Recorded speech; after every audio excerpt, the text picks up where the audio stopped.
오늘은 여러분들이 이제 진원도 측정에 대해서 그 검사 기준서를 작성할 때 이제 어떤 내용들을 이제 중점적으로 봐야 되냐 하는 것을 이제 연습하는 거예요. 근데 모든 것이 마찬가지지만 측정을 하려면 일단 도면을 먼저 정확하게 해독을 할 수가 있어야 되죠. 그래서 진원도 규제에 관해서 나온 도면 몇 가지를 여러분들은 소개를 했고, 그다음에 그걸 보고 여러분들이 이런 경우에는 검사 기준서를 어떻게 작성을 해서 어떤 내용들을 표시를 해서 작업자가 또는 로봇가 이것을 작업을 할 수 있게 할까, 이거를 오늘 생각해 보는 거고요. 아까 여러분들 발표할 때 보니까 다들 나름대로 노력을 많이 했고 또 질문도 많이 하고 그래서 잘 진행이 됐어요. 그럼 지금부터 아까 과제에 대해서 간단히 한 번씩 살펴볼게요. 지금 과제가 이거였어요. 이것은 가장 일반적인 규제 방법이죠. 그리고 전통적인 규제 방법. 이제 진원도 측정기라는 것이 뭐 본격적으로 이렇게 보급되기 전에 일반적으로 정만 측정 방식에서 센터하고 다이얼 게이지를 이용해서 측정할 때 이제 많이 사용하던 방식이고요. 이거는 진원도 측정기가 나오면서 어떤 필터를 어떻게 적용할 거다. 그 다음에 기준원을 어떤 걸 적용할 거다. 이런 것들이 이제 구체적으로 표시된 도면이고요. 얘는 이제 필터를 어떤 걸 써라 하는 얘기였고, 얘는 진원도 중에서도 우리가 진원도 파라미터가 세 가지가 있다고 그랬죠. 진원도를 표시하는 게 뭐가 있는지 혹시 기억나나요? 뭐가 있을까요? 이제 지금 우리가 일반적으로 생각하는 이 진원도, 우리가 알고 있는 거, 이것이 RON T라고 그랬죠. 그 다음에 RON T는 RON P라는 거하고 RON V라는 것이 합쳐진 값이다. 그래서 이것은 피크, 밸리, 그 다음에 토탈, 이런 의미라고 했는데, 여기서 이 V라는 것은 요거를 의미한다. 지금 여기까지가 이제 도면 해석에, 도면 해독을 하고 나서 그 다음에 이거는 이제 진원도 측정에 의해서 구체적으로 어떻게 측정을 할 건가, 이걸 이제 공부를 하는 거죠. 각각의 경우를 살펴보기 전에 이제 전반적으로 그 적용이 되는 것들을 한번 보면, 이게 가장 일반적인 규제 방법이고요. 그 다음에 아까 그 발표할 때 뭐 데이터면 수직으로 측정을 한다 이런 거 그 발표한 조가 있죠. 이제 그런데 그것은 사실은 이런 표시는 이게 없어도 관계 없는 건데, 이게 ISO에서는 규격에서 이런 거를 만들어 놓은 거예요. 우리가 표면거칠기 측정할 때 기억해 보세요. 표면거칠 설명할 때 이런 제품이 있다 그러면은 기본적으로 가공결에 수직인 방향으로 측정을 하는 것이 기본이다 라는 게 있었죠. 표면거칠기 측정 시간에. 진원도도 마찬가지예요. 이거 누가 얘기를 따로 안 해도 이런 원통이 있으면 이 원통 축의 수직인 단면에서 이렇게 측정을 하는 게 이게 기본이죠. 이거는 누가 얘기 안 해도 다 이렇게 하고 있어. 그런데 이제 여기서 이거를 왜 만들어 놨느냐, 왜 만들어 놨느냐는 만에 하나 생길 수 있는 혼선을 방지하기 위해서 만들었는데, 이거는 없어도 사실은 다 그렇게 측정을 해요, 우리가. 예를 들면 이런 거죠. 제품이 이렇게 있다. 이게 A. 얘가 데이텀 B, 얘가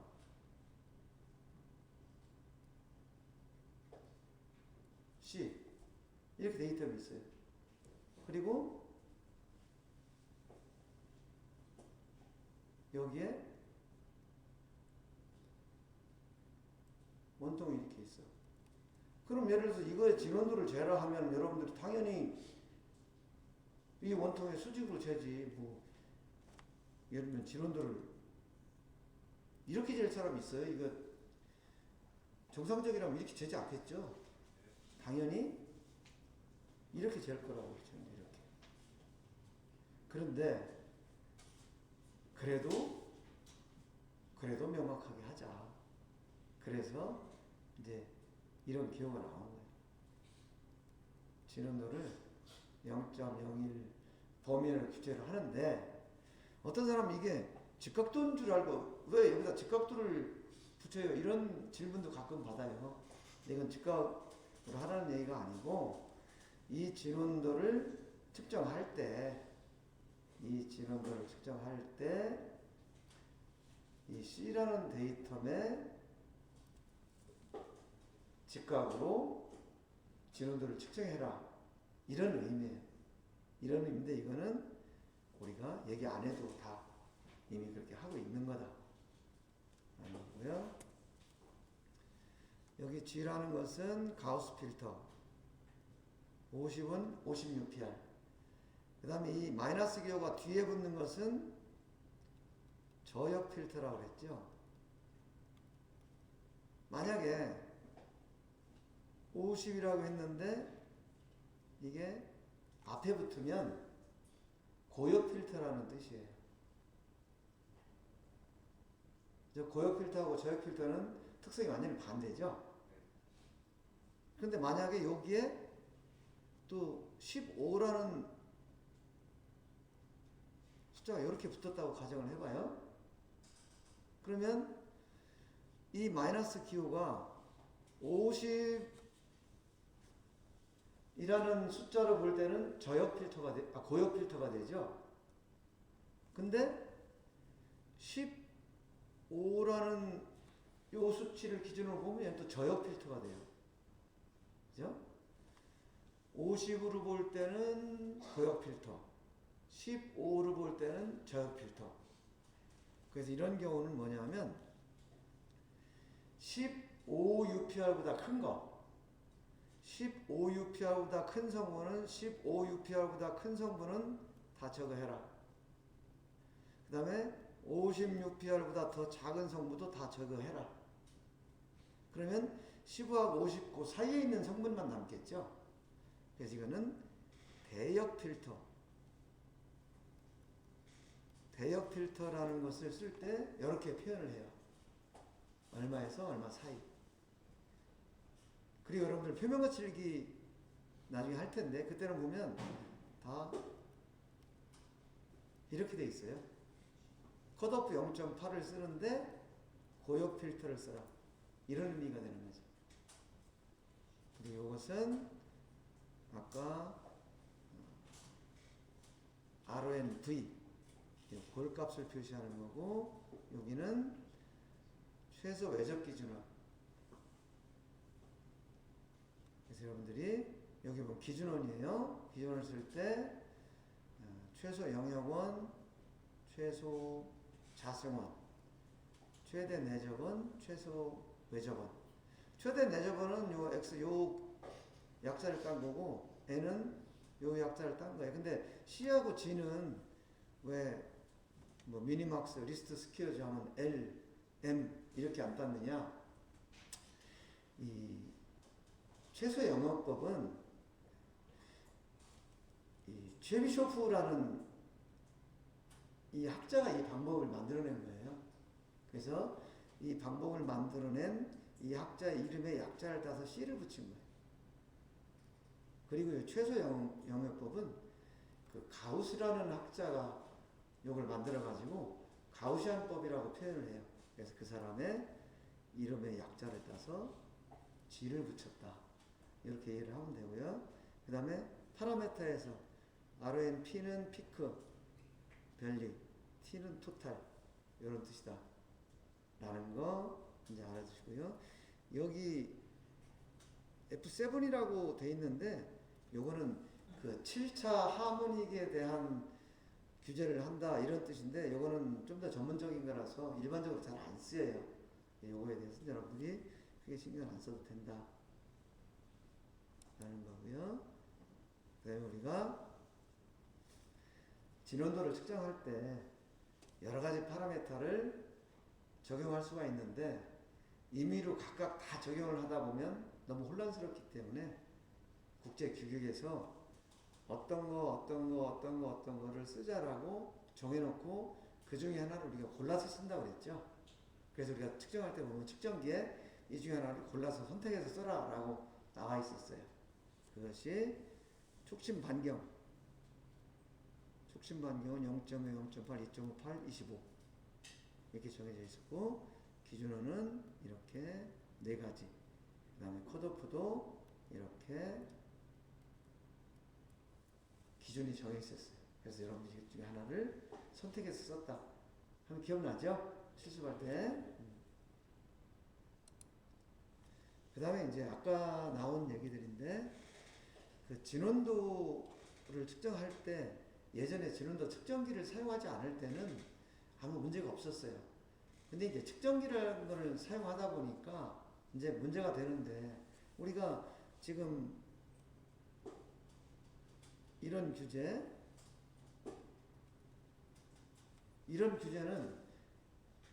진원도 측정기가 나오기 전에도 몇십 년간 계속 해왔던 도면 규제법이에요. 이게 규제법인데 진원도 측정기가 나왔다 그래가지고 갑자기 이 규제 방법을 없앨 수는 없잖아요.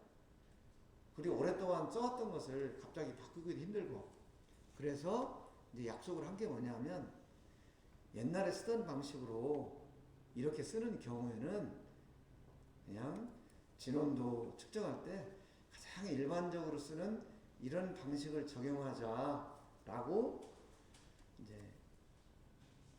ASME에서 이 규격에다가 이거를 이제 제시를 해놓은 거예요.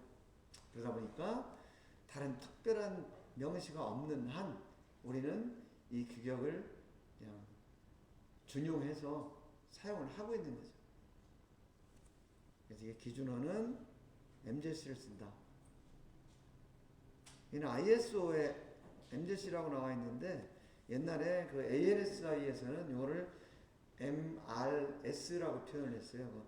Minimum Radial Separation. MRS라고 표현을 했는데 이것은 MJC하고 같은 의미다. 그 다음에 필터는 56pr. 촉침 반경은 0.01인치 됐는데 이거를 밀리미터, 그러니까 미터법으로 고치다 보니까 ISO에서는 이게 0.25mm로 되어 있죠. 앞에 봤죠. 이런 것들을 적용한다라는 것이 아무것도 없을 때의 규제 조건이다. 그래서 도면에 이 규제 조건이 없으면 여러분들이 설계자들한테 이걸 확인을 해야 되는 거예요. 여기는 기준원을 이게 내경이니까 최대 내저분을 써야 조립이 될 텐데 여기는 왜 MJC를 쓰라고 했습니까? 라는 걸 여러분들이 이제 확인을 해봐야 되죠.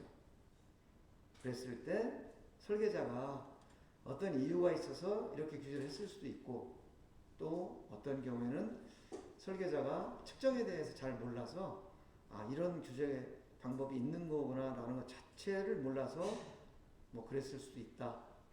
그런 경우가 드물겠지만 그래서 여러분들은 측정을 설계하는 사람 입장에서 이런 것들을 설계자들하고 제품 설계자들하고 잘 협의를 해야 된다라는 거고요. 그 다음에 여러분들이 검사 기준서를 작성할 때 이제 중점적으로 표시를 해줘야 될 부분이 이 부분이에요. 진원도 값에 영향을 미치는 요인 뭐가 있냐. 이건 측정기 자체에 문제가 있을 수가 있고 측정 방법에 문제가 있을 수가 있다라는 거죠.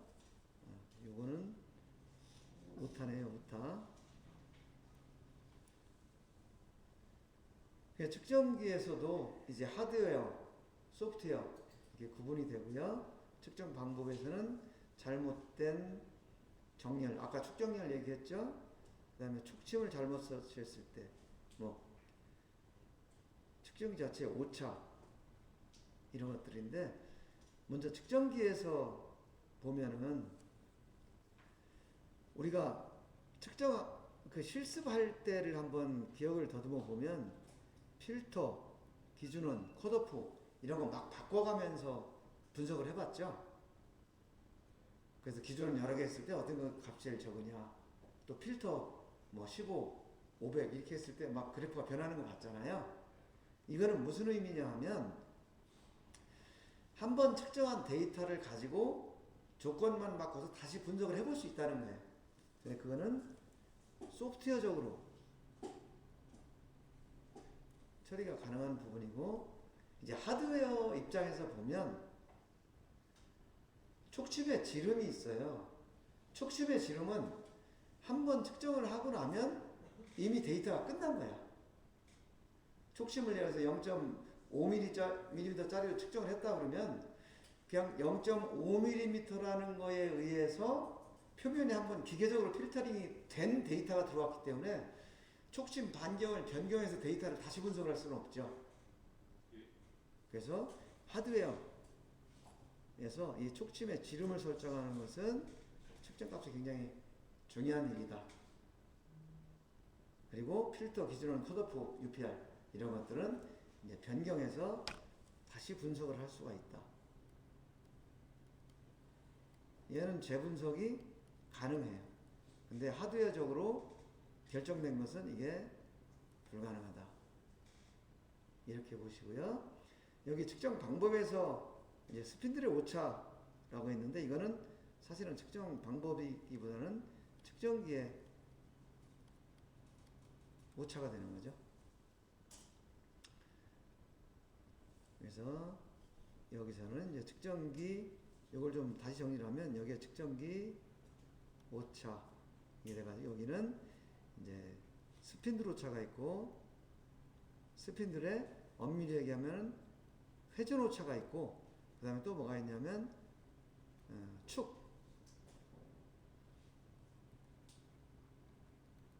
축의 오차가 있어요. 측정기가 지금 여기 이렇게 돼 있잖아요. 그리고 여기서 이제 제품이 이렇게 해서 이제 얘가 회전을 하게 되는데, 진원도만 측정을 할 때는 이 스핀들의 회전 오차가 영향을 미치죠. 그런데 나중에 이제 원통도를 측정한다. 이거의 원통도나 진직도를 측정한다라고 하면 이 센서가 이 측정기에 컬럼을 타고 이렇게 이동을 하면서 오차를 재거든요. 그래서 이 컬럼의 진직도, 이것이 그 원통도나 진직도를 잴 때 기준이 된다는 거죠. 그래서 측정기 오차에서는 스핀들 오차, 그 다음에 축의 진직도 이런 것들이 측정값에 영향을 미친다. 이렇게 여러분들이 이해를 하시면 돼요. 그래서 우리가 실습할 때 보면 여기에 촉침 지름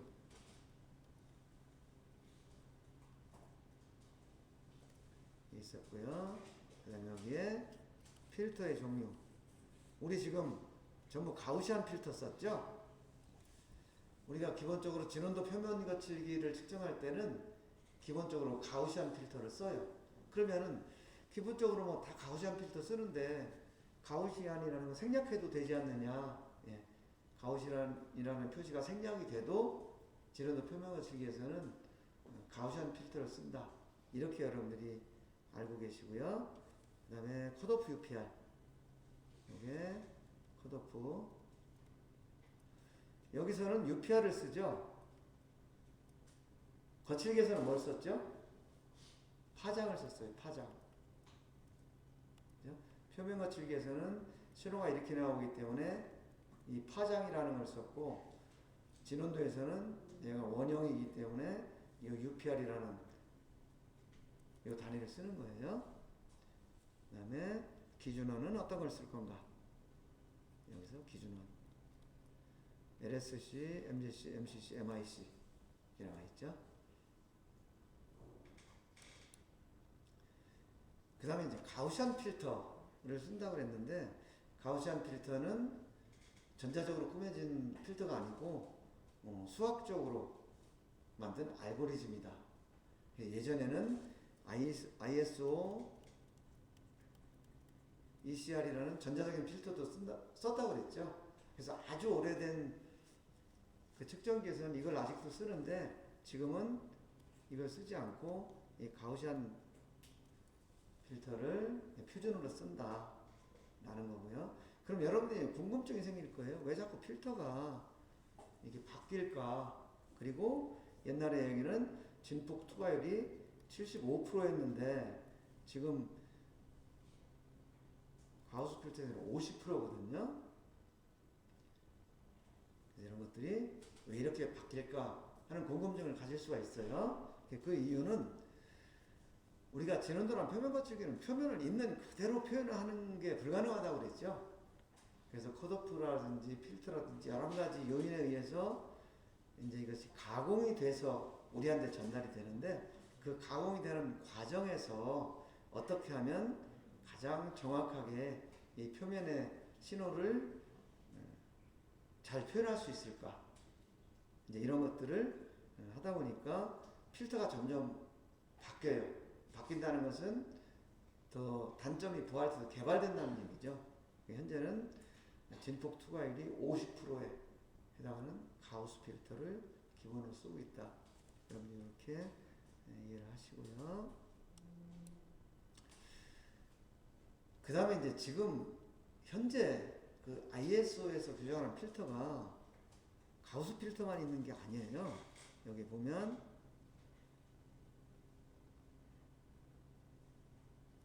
여기 이런 가우스 필터가 있는데,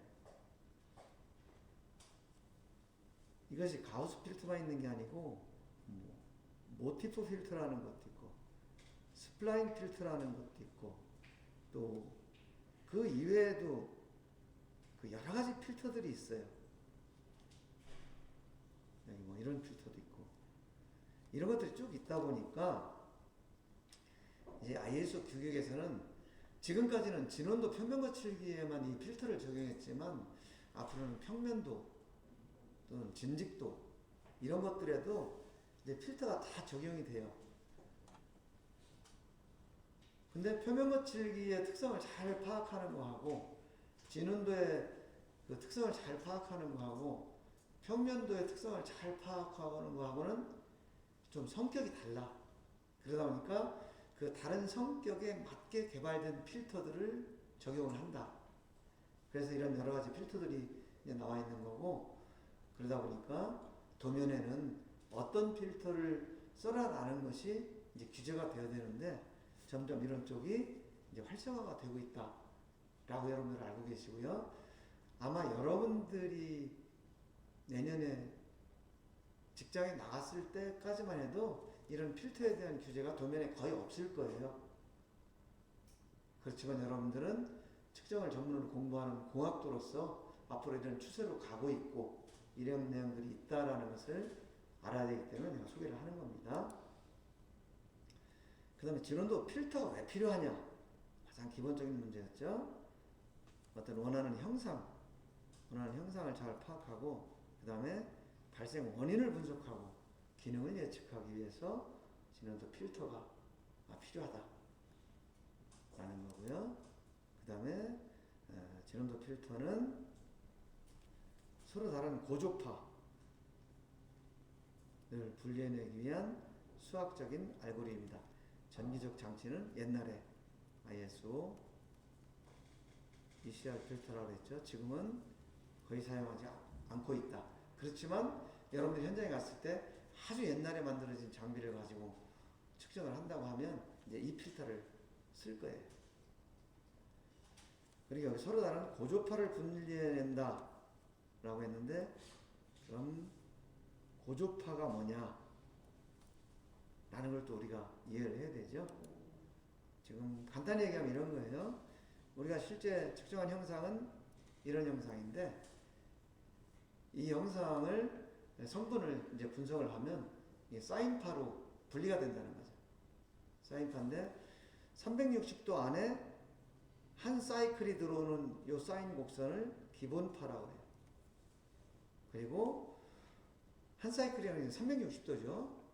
그 다음에 그 사이에 사인파가 여러 개가 있는 것을 n차 고조파라고 하는데 두 개가 있으면 2차, 3차, 4차 이렇게 표현하는 거예요.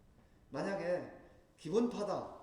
그럼 360도에 파가 하나니까 완전한 원이 돼요. 완전한 원. 요게 기본파예요.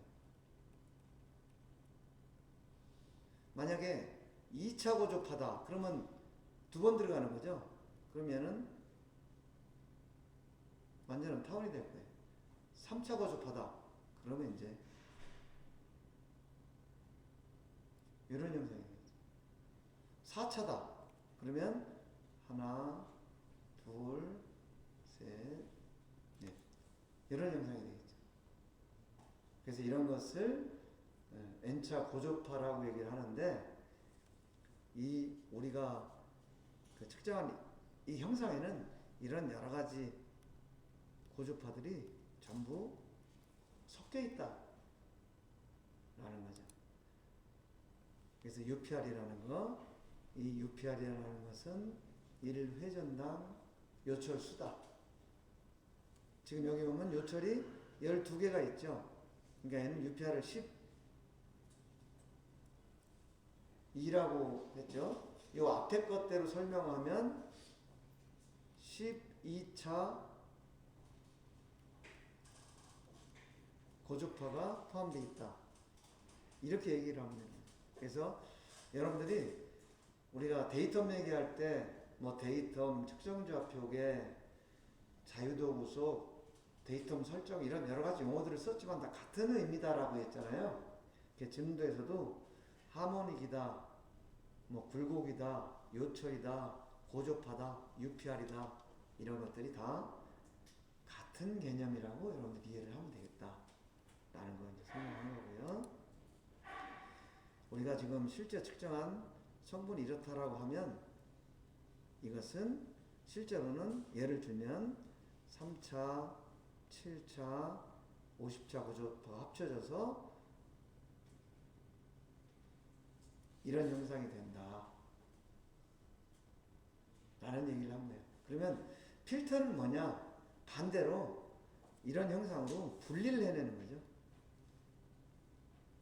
이런 측정 결과를 이런 형상으로 각각 분리를 해가지고 이 중에서 내가 필요 없는 거는 제거하고 필요한 것만 우리한테 보여주는 거죠. 왜냐? 원하는 형상을 파악하거나 아니면 원인을 분석하기 위해서.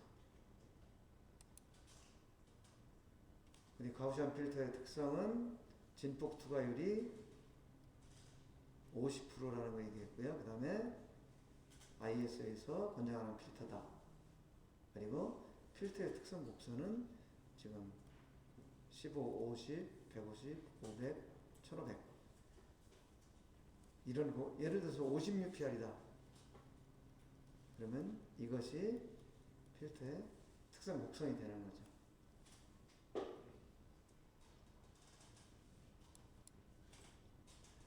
그 다음에 저역 필터. 저역 필터는 또 작은 성분은 제거하고 큰 성분만 평가하는 필터다. 그 다음에 대역 필터는 어떤 사이에 있는 형상을 구분하는 거다. 그래서 특정 범위 내의 파동 성분 이것을 구하고자 할 때 사용한다 라는 거였고요. 지금 내가 설명하는 것은 이미 우리가 다 공부를 한 거기 때문에 쭉 훑고 지나가는 거예요. 그 사이에 혹시 잘 이해가 안 가거나 특별히 요건 더 좀 알아야 되겠다라는 것은 질문을 하세요. 이것이 이제 필터링한 예를 보여주는 거죠. 이건 필터링 전. 필터링을 안 하니까 이게 지금 실제 원의 형상이 어떻게 생긴지 알 수가 없는 거죠. 그래서 이런 고주파 성분을 제거를 하고 필터링을 했더니 이런 식으로 아 이게 이런 형상이구나 라는 것을 쉽게 알 수 있는데 이런 걸 하기 위해서 필터를 쓰는 게 하나의 이제 필터를 사용하는 그 필요성이라는 거죠. 그 다음에 컷오프라는 거, 사인파의 수다 라는 거고요. 이것이 왜 중요하냐, 왜 이것을 구분을 하냐, 그것은 일반적으로 제조 공정에서 이게 생성이 되는데 그 부품이 특정 조건 하에서 어떤 기능을 발휘할지에 대한 정보를 제공한다는 거죠. 그래서 우리가 아까 앞에 본 그림은 그냥 단순히 형상을 파악하기 위한 거지만 이런 기능을 분석하기 위해서 우리가 필터를 써서 특정 UPR 성분의 특성을 알아본다 라는 거고요. 우리가 이제 컷오프 파동이라는 게 있어요. 이거는 FC라고 표현했죠. 거칠게에서는 람다 C라고 표현했고요. 이거는 분리의 기준이 되는 파동이라고 해서 컷오프 UPR이라고 표현을 하고요. 이것도 마찬가지로 각자 원하는 대로 쓸 수가 있는데 국제적으로 표준화를 해놨다. 그래서 15UPR, 50, 150, 500, 1500 이렇게 돼 있는데 15UPR 하면 15UPR보다 큰 성분은 평가를 하고 작은 성분은 걸러낸다. 이제 이렇게 표현을 했는데 실제로는 어떤 그 필터의 특성 곡선에 따라서 진원도가 계산이 된다 라는 거고요. 자, 그럼 요거를 첫 번째 거죠. 일반적인 규제. 얘는 측정 항목이 뭐예요?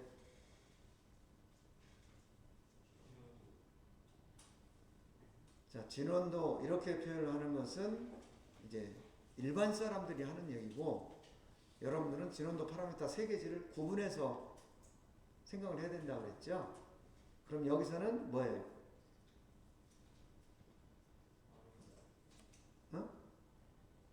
RON T. 그렇죠? RON T예요. 필터는 가우시안. 기준원은 MJC. 컷오프는 56pr. 촉진 방향은 0.25. 이런 사항들을 여러분들이 검사 기준서에 명확하게 표현을 해줘야 된다는 거죠. 근데 이거 말고도 이제 또 주기란에 요거는 명확하게 양식으로 표현이 될 수 있는 거잖아요. 그리고 특기사항에다가 아까 그런 거 원통 축의 수직 방향으로 측정을 해라 뭐 이런 것들, 스핀들을 최대한 중심을 맞춰라, 네, 이런 것들 표시를 해줘야 되겠죠. 네, 지금 아까 RONT 설명하실 때 네. RONT 플러스 RONV라고 설명하셨는데 네. 네, 그거 조금 이따 또 나오니까 다시 설명할게요. 네, 지금 좋은 질문이에요. 자, 그 다음 요거는 측정 항목 뭐예요? RONT. 아니, 왜 자신있게 RONT 하면은 약간 아리까리 하다는 거잖아요. 자신있게 얘기해, RONT. 필터는 가우시안이었고요. 여기 지금 가우시안이라고 했어요. 만약 여기에 G가 아니고 S라는 기호가 들어간다. 그럼 이때 이것은 가우시안이 아니고 스플라인 필터를 써라. 이런 의미죠. 이제 스플라인 필터는 주로 이제 진직도나 평면도에 사용하기 때문에 지금 여기서는 이제 진원도에서는 잘 안 써요. 또 뭐가 있을까요? 기준어는 MJC, 촉진 반경, 컷오프는 150. 이거 150라고 돼 있죠? 150. 그 다음에 촉진 반경은 0.5. 근데 여기 저역 필터, 여기 저역 필터라는 뜻이라고 했죠. 150 하고 하면은 저역 필터라는 뜻이고요. 만약에 표면 거칠기를 할 때 보면 0.8하고 다 이 앞에 붙어 있어요. 이건 고역 필터라는 뜻이에요. 자, 고역 필터, 저역 필터, 대역 필터의 개념 여러분들 기억나죠? 예를 들어서 여기를 기준으로 보면 콩하고 팥을 구분한다. 그럼 이 필터의 컷오프를 우리가 이거 많이 예를 들어서 얘기했죠? 요게 컷오프라고. 요 컷오프를 콩보다 작고 팥보다 큰 걸 쓰면은 팥은 밑으로 떨어지고 콩은 위에 남아요. 이때는 얘가 저역 필터가 되고 얘가 고역 필터가 되는 거죠. 만약에 콩하고 팥하고 좁쌀을 구분하겠다. 그러면 지금 여기에 컷오프를 요거를 좁쌀보다 크고 팥보다 작은 거를 설치를 하면 좁쌀 떨어지고 팥 남죠. 이때는 아까는 얘가 고역 필터였지만 지금 얘가 저역 필터가 되는 거죠. 얘가 고역 필터가 되고 이런 의미예요. 그리고 만약에 좁쌀도 걸러내고 콩도 걸러내고 나는 팥만 구하겠다. 팥만. 그죠? 이런 경우에는 콩보다 그러니까 팥보다 큰 거는 다 걸러내고 또 좁쌀보다 작은 거는 다 걸러내고 팥만 구하겠다. 요게 이제 대역 필터.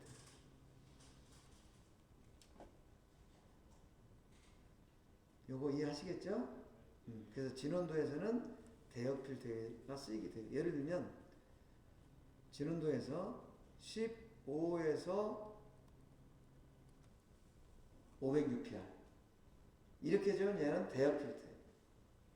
자, 얘는 15에 뒤에 마이너스가 붙었으니까 저역 필터라는 뜻이요. 그러면 15UPR보다 큰 성분, 더 큰 성분은 다 제거하겠다는 뜻이에요. 그 다음에 얘는 500UPR에서 보면 얘가 고역 필터죠. 얘는 또 무슨 뜻이냐면 500UPR보다 작은 성분은 다 걸러내겠다는 뜻이에요. 그러니까 500보다 크고 15보다 작은 성분만 여기에 걸려라. 이런 의미가 되는 거죠. UPR 요거 아까 얘기한 거고요.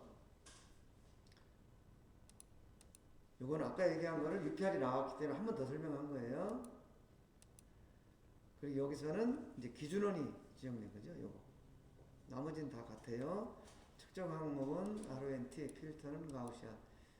기준원이 요게 이제 n이 붙었기 때문에 얘는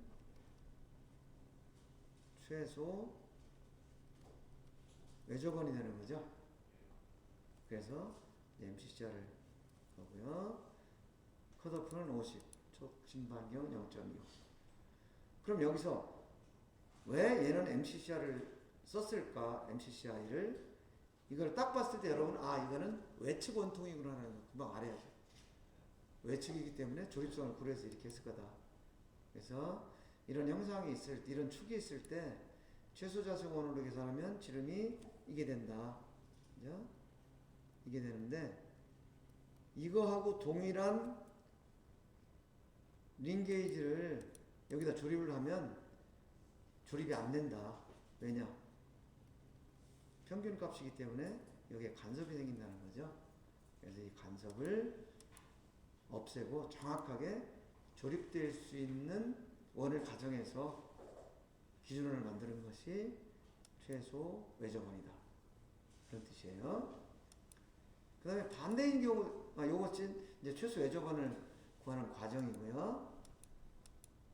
이걸 가지고 진원도를 구한다.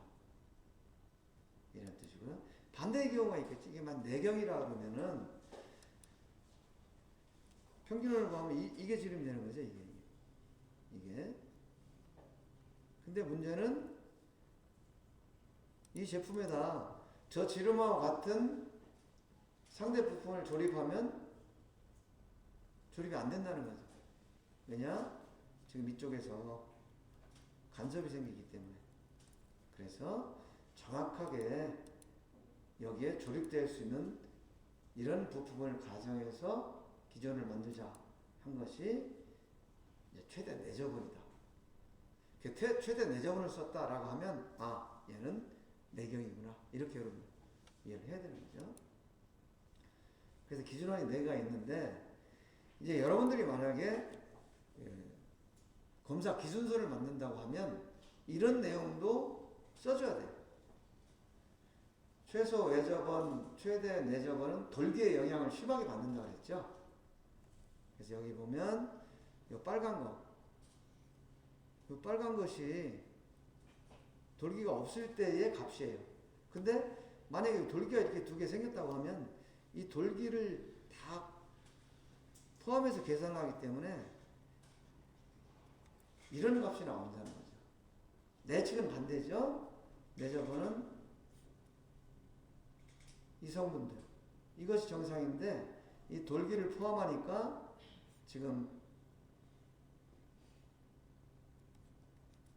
이런 계산이 나온다는 거죠.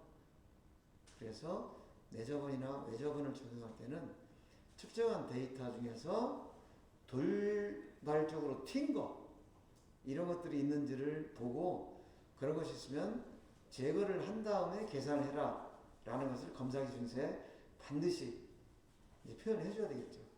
물론 이런 것들을 자동으로 제거를 하기 위해서 소프트웨어적으로도 연구를 많이 하고 있어요. 예를 들면 이런 거죠. 예를 만약에 하나 간단한 예를 들면 원이 이렇게 생겼다. 그런데 이때 각 형상까지 R값을 다 재보는 거예요.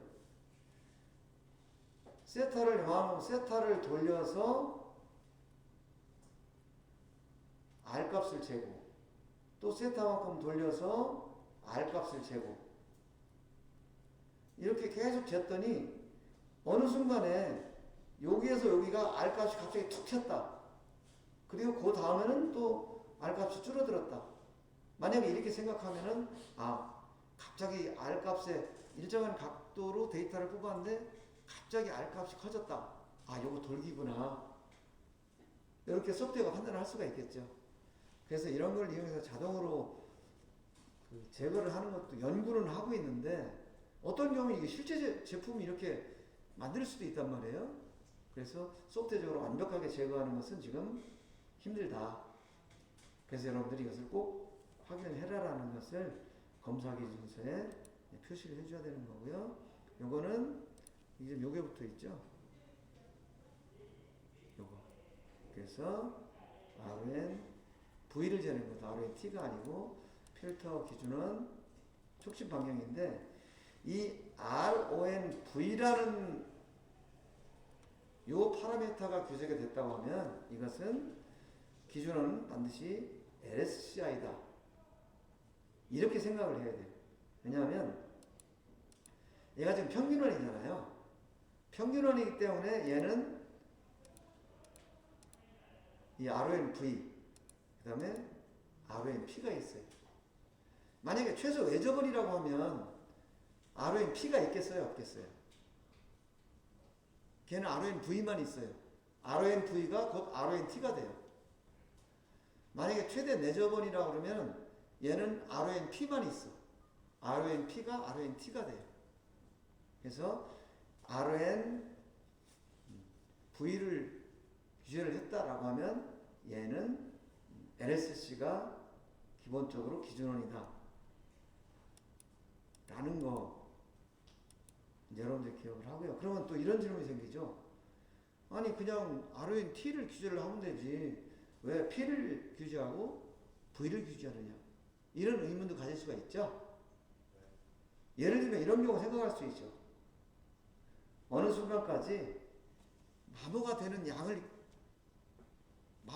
양을 규제를 하겠다. 그럼 P 부분이 달아서 먼저 마모가 되겠죠. 그런 경우에는 P를 규제할 수가 있고, 또 어떤 경우에는 여기에 뭐 구리스를 칠한다든지 어떤 윤활제 같은 거를 표면에 이렇게 입히는데, 만약에 이쪽 부분이 없으면은 그런 것들이 여기에 이렇게 윤활유가 이렇게 차 있을 수가 없잖아요. 예를 들면 이런 경우에는 또 RONV를 일정치를 규제를 할 수가 있겠죠. 그 이것은 그 표면 거칠기에서도 마찬가지예요. 표면 거칠기에서도 RP, RZ, RT, RV 이런 거 나오거든요. 이게 같은 개념이라고 보시면 돼요.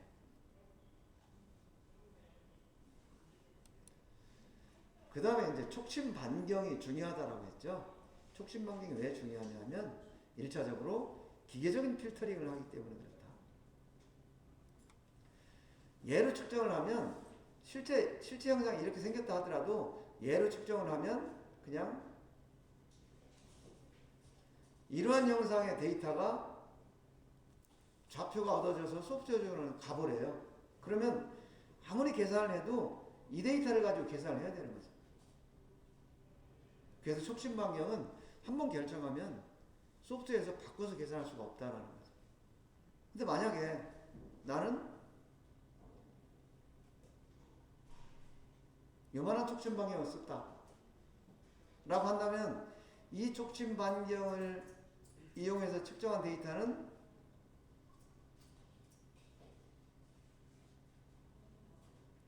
얘보다 이 큰 걸 쓴 것보다는 이 작은 것을 쓴 것이 더 실물에 가깝게 측정이 될 거라는 거죠. 이제 그래서 이 촉침에 의해서 1차적으로 기계적인 필터링이 되기 때문에 촉침 반경의 크기가 진원도 값에 영향을 미친다. 그래서 이 촉침 반경을 어떤 걸 썼느냐를 서로 맞춰서 계산하는 게 중요하다라는 거고요. 표면 거칠기에서도 똑같은 원리로 이제 적용이 되고요. 그래서 여러분들이 만약에 측정 설계를 한다 그러면 부품의 크기에 따라서 부품의 치수가 얼마일 때 컷오프를 어떤 거를 쓰는 게 좋겠다. 또는 지름이 UPR이 얼마일 때 촉침의 지름은 얼마를 쓰는 게 좋겠다라든지 이런 것들이 공식이 나와 있어요. 그러면 측정 설계자로서 나중에는 이런 것까지 다 고려를 해서 검사 기준서를 만들어야 된다. 그래서 이제 이런 수업을 하는 거고요. 그 다음에 아까 측정 방법에서 잘못된 촉침의 영향, 뭐 정렬 이런 거 있었죠. 세팅을 기본적으로 정확하게 하고 측정을 해야 되는데 정확하지 않으면은 만약에 이렇게 세팅하고 기울어졌다. 그럼 원래는 여기를 측정을 해야 되는데 실제는 어떻게 돼? 여기를 측정하는 거죠. 타원을 측정하는 결과가 된다는 거죠. 그래서 오차가 생길 수 있다. 라는 거 하고요. 그 다음에 촉침은 항상 이 중심을 바라보게 이렇게 설치가 돼야 된다. 이 방향으로 라는 거. 그 다음에 만약에 표면이 거칠어서 예를 들어서 선반에서 바이트 각이 얘기하는데 뭐 이송 속도를 빠르게 했다. 그럼 이런 툴마크가 생겨요. 근데 막 이런 걸로 측정을 하면 여기서부터 여기를 측정하는 결과가 되죠. 여기서 여기를. 우리가 실제 측정하는 거는 여기서부터 여기를 측정해야 되는데 이런 것들은 이런 해치 형태를 가진 뭐 촉침을 선택한다든지 이런 것들이 여러분들이 측정 설계할 때 다 고려를 해야 될 사항들이다. 라는 거예요. 자, 지금까지 전반적인 것을 쭉 훑어봤어요. 쭉 훑어봤는데 혹시 지금까지 얘기한 것 중에서 질문할 거 있나요? 없습니까? 그러면 내가 반대로 질문을 해볼게요. 여러분들이 다 배웠는데 이해를 했는지 못했는지를 한번 확인해 보려고 해요. 자, 이런 진원도 필터가 있어요. 얘가. 그런데 우리가 지금 예를 들면 56pr 필터를 이용해서 어떤 제품을 측정을 했어. 근데 그 제품에 25UPR을 가진 성분이 10마이크로메타의 진원도를 가지고 있었고 80UPR 성분을 가진 성분이 10마이크로메타의 진원도를 가지고 있었어. 그럼 얘는 필터링을 하지 않은 상태에서는 진원도가 20마이크로메타가 되겠죠? 그죠? 그럼 얘가 56PR의 필터를 통과했을 때는 진원도가 몇 마이크로메타가 되겠느냐 라는 것을 계산해라 라면 하면 여러분들 이 그래프를 보고 계산할 수 있겠어요? 자, 계산할 수 있다. 나는 계산할 수 있다. 손 들어봐. 계산할 수 없다. 나는. 손 안 드는 사람들은 할 수 있다는 거예요? 없다는 거예요? 자, 다시 물어볼게. 나는 계산할 수 없다. 계산할 줄 모른다. 손 안 드는 사람한테 내가 누구 시키려고 그래요. 할 줄 안다 그러면. 자, 나머지는 계산할 줄 안다라는 거죠. 나와서 한번 해볼 수 있을까요?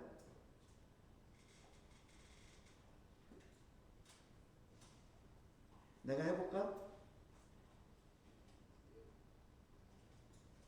자, 그러면은 이게 무슨 의미인지를 먼저 여러분들이 파악을 해야 돼요. 내가 볼 때 이게 무슨 의미인지를 지금 파악을 못할 거예요.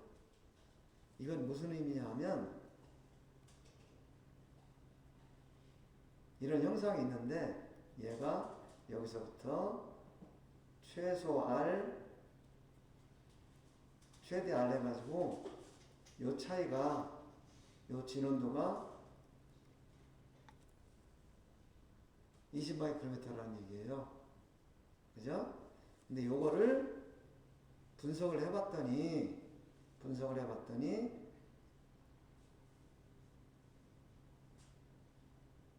이렇게 해서 요 굴곡이 80개, 25개 25개 있는 이 성분이 요 진원도 10마이크로메타를 가지고 있고 또 얘가 80UPR을 가진 요 성분의 진원도가 10마이크로메타였다는 뜻이에요. 그래서 이 두 개가 합쳐가지고 이런 형상이 됐고 이게 20마이크로메타가 됐다. 이런 뜻이야. 요거 이해했어요? 그러면 얘가 50UPR 필터를 통과하면 값이 어떻게 되느냐? 먼저 80UPR짜리 보자고요. 50UPR이면은 요거예요. 필터 곡선이. 그럼 80UPR이니까 이거 100, 90, 80. 80UPR 성분이 여기 있어요. 여기 위로 쭉 올라가다 보니까 여기서 만나더라는 거죠. 그래서 만난 것을 옆으로 쭉 가니까 요거는 0.15 한 15% 정도 되는 거죠. 그죠? 그리고 25UPR 요게 10이고 요게 20이니까 요게 30 25UPR은 여기쯤 돼요. 그럼 요거 12로 쭉 올라가서 여기서 만난다. 그래서 옆으로 쭉 가봤더니 얘는 한 85% 정도 되죠. 그러면 25UPR짜리가 10마이크로메타였는데 곱하기 85 하니까 얘는 8.5마이크로메타. 그리고 80UPR짜리는 얘가 원래 10마이크로메타였는데 곱하기 15% 하니까 얘는 1.5마이크로메타. 그래서 이 필터를 통과한 이 진원도는 8.5 플러스 1.5는 10마이크로미터가 된다. 그런 뜻이에요. 그러니까 여러분들이 이런 개념을 정확하게 알고 있어야 이제 측정 설계자로서의 역할을 할 수가 있고, 이것은 지난주 2학년 그 형상 측정 필터 강의 시간에 요 실습을 한 영상이 있어요. 그걸 올려놓을 거니까 여러분들 요거에 관심 있는 사람들은 그걸 한번 보세요. 여러분 중간고사에 내가 이걸 낼지도 몰라. 이 그래프를 주고 통과를 했을 때 값이 얼마인지를 계산하시고 이런 것들. 그래서 이런 개념을 정확하게 이해를 하고 계시고. 자, 오늘 내가 여러분들하고 얘기하려고 했던 것은 여기까지. 그래서 잘 한번 레포트 쓰면서 다시 한번 복습을 해보시기 바래요. 자, 여러분 수고하셨습니다. 네.